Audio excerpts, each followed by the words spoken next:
하나님 앞에서 늘 감사할 수 있습니다. 삶에 일어난 그 작은 문제 때문에 우리는 늘 가끔 불평하잖아요. 그 불평 때문에 기도가 막히는 것입니다. 사랑하는 여러분, 감사는 선택하는 것입니다. 따라볼까요? 감사는 선택하는 것입니다. 불평도 선택하는 것이죠. 여러분 무엇을 선택하고 있습니까?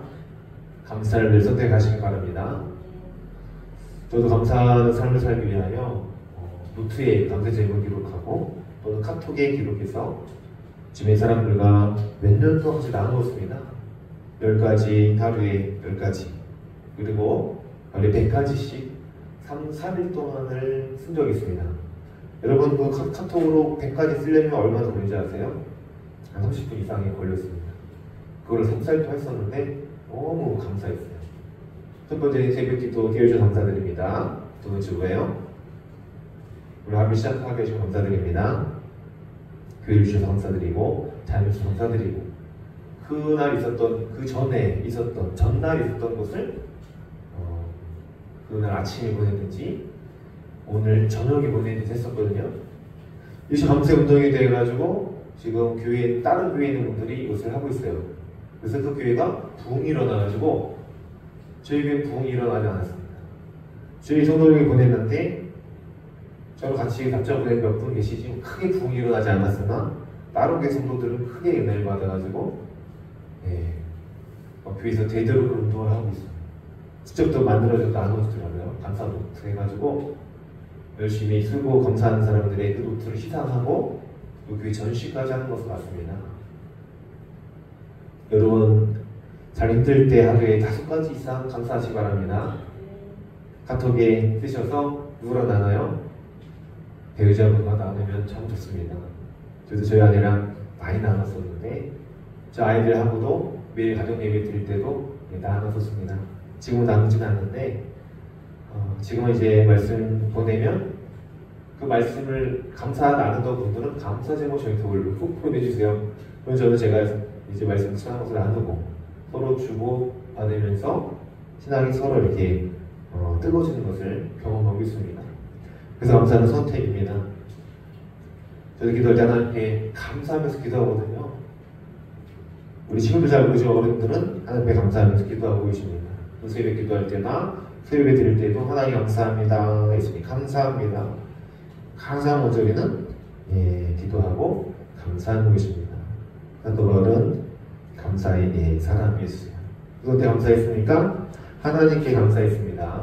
하나님께 먼저 감사하며 또 우리에게 도움을 주는 분들에게도 우리가 감사할 수 있고 감사가 습관이 되고 감사가 중독이 되는 게 중요해요. 감사는 습관입니다. 습관. 늘 불평하는 것도 습관이에요. 제가 보니까 불평도 습관이고 화를 내는 것도 습관이에요. 화를 잘 내는 사람 보면은 자주 화를 내는 사람이에요. 자주 웃는 사람 보면은 자주 웃을 일이 많고 감사를 말하는 사람들은 늘 감사 습관이 되었기 때문에 감사의 사람이 되는 것입니다. 하나님 우리가 감사의 사람 되기를 원하십니다. 왜 그럴까요? 우리 예수님께서도 감사의 삶을 사셨기 때문에 그렇습니다. 오병이어의 그 기적들 못했거든 아이의 그 도시락을 가지고 예수가 하나님께 축사하시고 감사기도 하시고 5,000명이 넘는 사람들 그 당시 어린아이 여인의 수가 5,000명 있으니까 남자를 장정 합치면 3만 몇십 명이 넘었을지도 몰라요. 3만 명 이상이 될 수 있습니다. 그 많은 사람에게 보리떡 5개 물고기 2마리를 나눠주셨는데 다 먹이고 5광주에 남았습니다. 하나님의 그 기적이 일어났죠.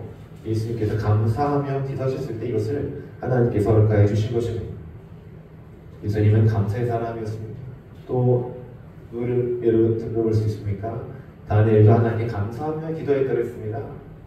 인사에게 절하고 또 하나님께 절하지 말라 했을 때 다니엘은 기도한 것입니다. 창문을 열어놓고 늘 하던 대로 습관과 같이 하나님께 기도하였더라 감사하면서 그가 사자굴에 터져도 난 상관없습니다. 풀불에 들어가고 나는 괜찮습니다. 미안한 나를 시켜줄 것입니다. 그리 아니하실지라도 왕이시여 괜찮습니다. 하나님께는 감사했습니다. 생명의 묘 앞에서도 여러분 기도할 수 있습니까? 감사할 수 있습니까? 그 진정한 것이 감사입니다. 하나님 앞에서 내가 사람 눈치 안 보고 내가 감사하겠다. 또 기도하겠다. 이런 감사의 사람이 되시기 바랍니다. 하나님께서 푸른불에서도 다니엘 그 친구를 구원하셨습니다. 사자굴에서도 밤이 되지 않고 구원하셨습니다.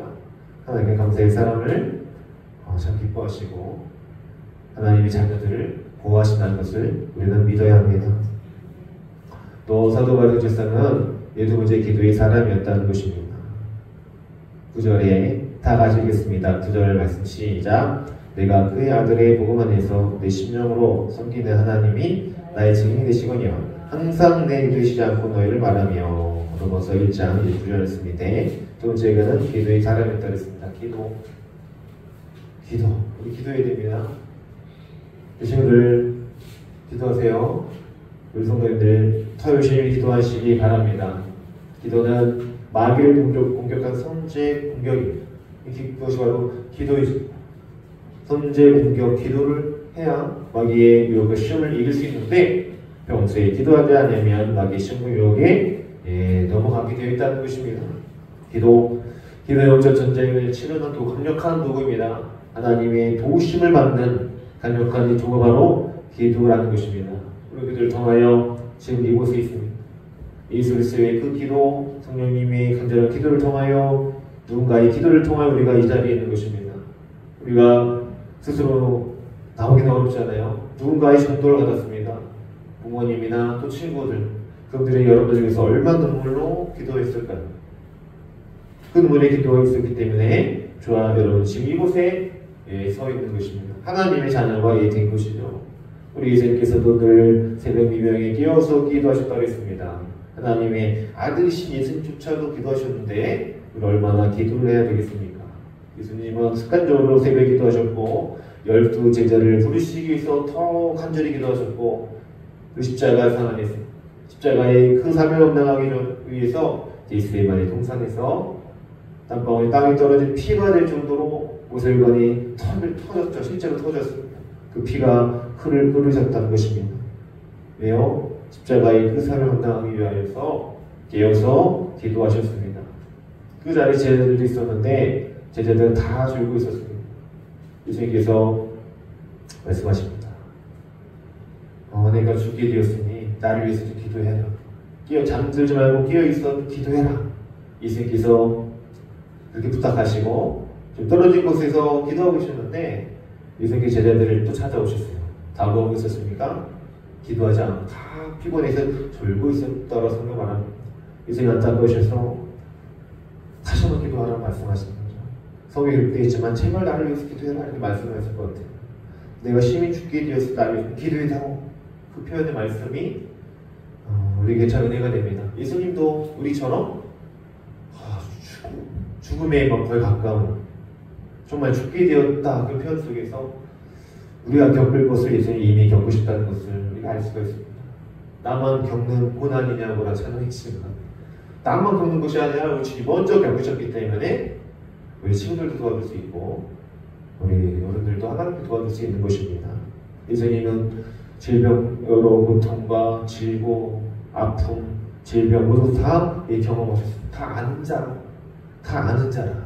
여러분 당하는 멸시와 아픔과 조롱도 병도 이미 다 겪으셨기 때문에 우리를 충분히 도와줄 수 있는 분이시라는 것입니다. 우리 예수께서도 처음에 아버지 이제는 내게 옮겨 주옵소서 이렇게 했지만 기도하다 보니까 이것이 하나님 뜻인 것을 발견합니다. 우리 기도할 때는 하나님 제발 이 고통을 좀 겪지 않게 해주세요 라고 기도할 때가 많이 있지만 기도하다 하나님께서 이것을 나에게 허락하시랍니다. 그래서 내가 뚫고 이겨내기를 원하시는구나 깨달을 때가 거의 대부분 그래요. 거의 대부분 피할 길을 주시든지 감당하시든지 기도할 때 그것을 깨달으면 담대한 마음을 또 주시는 거죠. 주님 괜찮습니다. 주님 저와 함께 하시면 제가 감당해 보겠습니다. 함께 하시면 제가 버텨오겠습니다. 기도하는 응답하는 것입니다. 그래서 기도는 하나님과의 대화이죠. 하나님의 영적인 호흡이고 교제라는 것입니다. 그래서 우리는 기도의 힘을 의지해야 됩니다. 우리가 기도할 때 예수님의 음성을 듣는 시간입니다. 기도할 때 우리가 능력을 받는 시간입니다. 기도할 때 하늘의 문을 열어주십니다. 하나님을 여시 우리에게 축복하여 주시는 시간 바로 기도의 시간입니다. 사도 바울은 이것을 너무나 잘 알았던 것 같아요. 그래서 항상 쉬지 않고 늘 말하며 널 위해서 항상 내 기도하였다. 이런 표현 속에 있습니다. 바울의 기도가 있었기 때문에 로마 교회 성도들의 그 믿음이 온 세상에 전파될 수 있었던 것입니다. 사도 여러분, 기도를 잊지 마시기 바랍니다. 자나깨나 기도하시기 바랍니다. 깨워서 기도할 때 하나님께서 우리를 여러분을 도와주시고 또 큰 능력에 부려주실 줄로 믿습니다. 아멘. 사도 바울의 정체성 세 번째는 그는 교주의 능력을 아는 사람이었습니다. 교주의 능력을 아는 이 사람. 10절 이하에 보면은 사도 바울이 로마에 가서 그 성도들을 굉장히 만나길 원했습니다. 그러나 길을 막혀서 또 가지 못하였고 거기서 로마 성도들에게 신령한 은사를 나눠주기를 원했습니다. 그렇게 만나길 교제의 기쁨을 알았기 때문에 그는 서신서 쓸 때마다 그 서두에 뭐라고 합니까?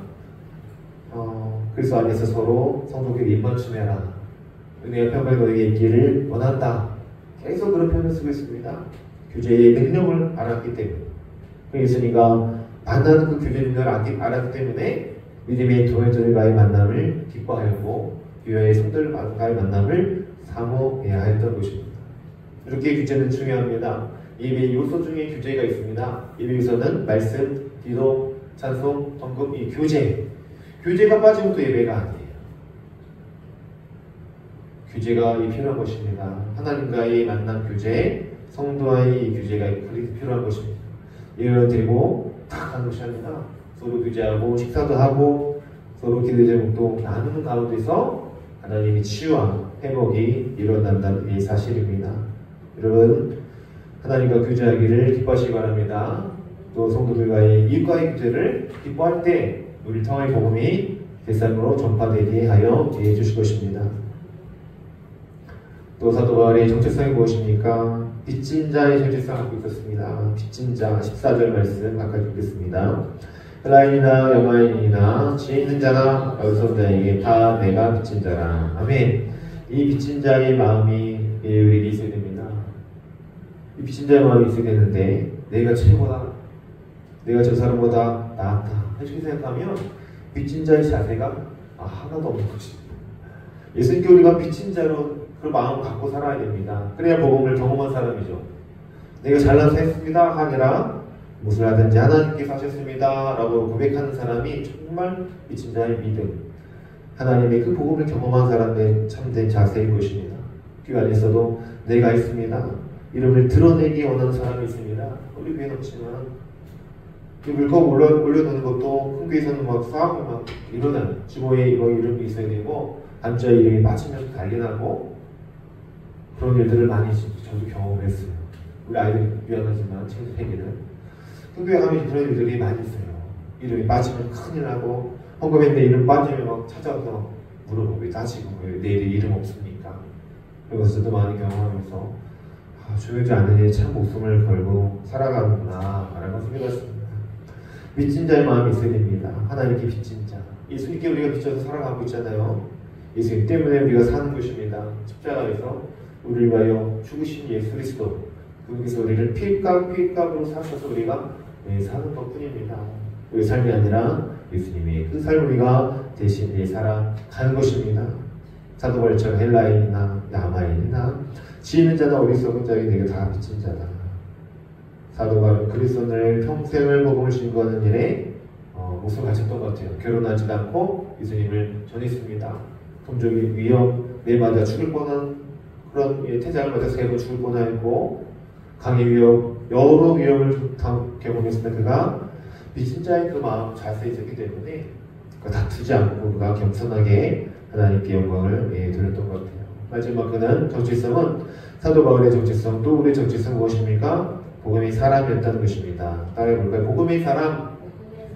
16절 우리 17절 같이 읽겠습니다. 로마서 16, 17 시작. 내가 복음을 부끄러워하지 아니하노니 이 복음은 모든 믿는 자에게 구원을 주시는 하나님의 능력이 되니라. 먼저 유대인에게요 그리고 헬라인에게로다. 복음의 하나님의 의가 나타나서 믿음으로 믿음에 이르게 하나니 기록된 바 오직 의는 믿음으로 말미암아 살리라 한 것 같으니라. 아멘. 암송해야 할 구절입니다. 사도 바울은 말합니다. 내가 복음을 부끄러워하지 아니한다 이렇게 말합니다. 이 복음은 무엇입니까? 모든 믿는 자에게 구원을 주신 하나님의 능력이다 이렇게 말하고 있습니다. 여러분 믿으십니까? 복음은 모든 믿는 자에게 구원을 주신 하나님의 능력이 바로 복음이라는 것입니다. 어떤 사람이든지 예수를 만나면 이 구원을 얻습니다. 복음을 통해 구원을 얻는다는 것입니다. 어떤 살인한 사람들도 감옥에 있는 사람들도 여러분 생각할 때 저 사람은 결국 변하지 않을 거야 라고 말한 그 사람들도 다 변화를 얻게 되어 있습니다. 예수님 때문에. 이 복음을 경험하면 변하지 않을 사람이 이 세상에 한 사람도 없다는 사실입니다. 그 복음의 능력은 무엇입니까? 하나님의 그 의가 복음에 있다는 하나님의 의는 무엇입니까? 우리 죄인이지만 예수님께서 우리를 위해 화목제물을 되셨죠.